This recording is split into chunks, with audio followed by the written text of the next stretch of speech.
Next topic is service provider.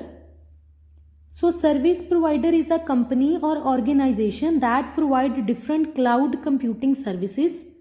So there are many service providers that provide different types of services. Some service providers provide services freely, but some charge a fee. It means we have to pay money to use the service.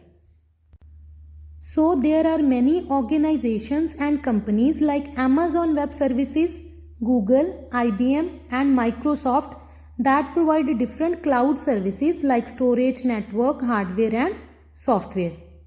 So if a user does not have a storage on his or her personal computer or device, then user can store the file on internet. So Flickr.com is a service provider which allow users to upload or store images on Flickr's server. But if the user want to process or edit images, then for that internet is required. Similarly, Google Docs allow us to create different documents like presentations, spreadsheets online, and Google Drive allows us to store our files and data online. Next topic is characteristics of cloud computing. So now I will explain different features of cloud computing. First is on-demand self-service. So in cloud computing, user can use any resource or service according to workload and demand. So there is no need of IT experts to manage hardware and other resources.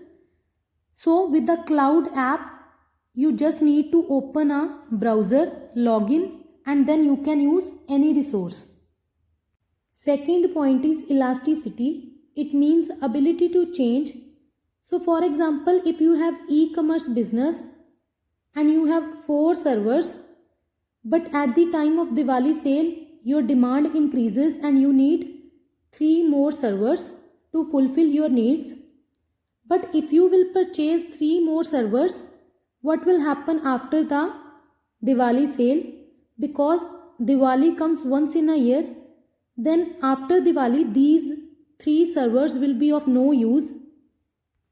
So cloud computing eliminates this problem, because with cloud computing different companies use different resources and services according to their workload and demands.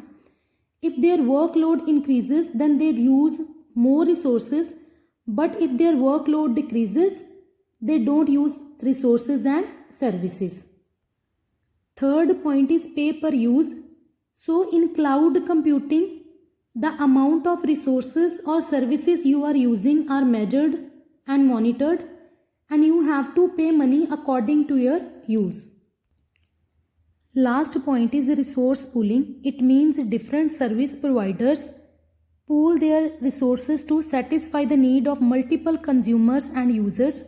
It means they allow different users to use data and software at the same time from any location and at any time.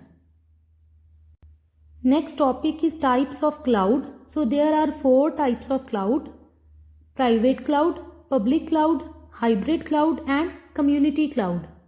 First is private cloud. So private cloud is a proprietary. It means it is under the ownership of particular organization or company.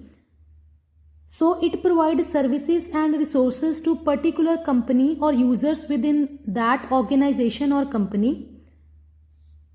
Private cloud is protected by a firewall. Firewall is a network security system that prevent unauthorized or outsiders to access or use the resources. Second type of cloud is public cloud. So public cloud is not proprietary. It means it is not under the ownership of particular organization or company. So it provides different services and resources to any organization or person.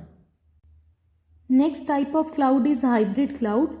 So hybrid cloud provides services and resources to limited and particular number of parties.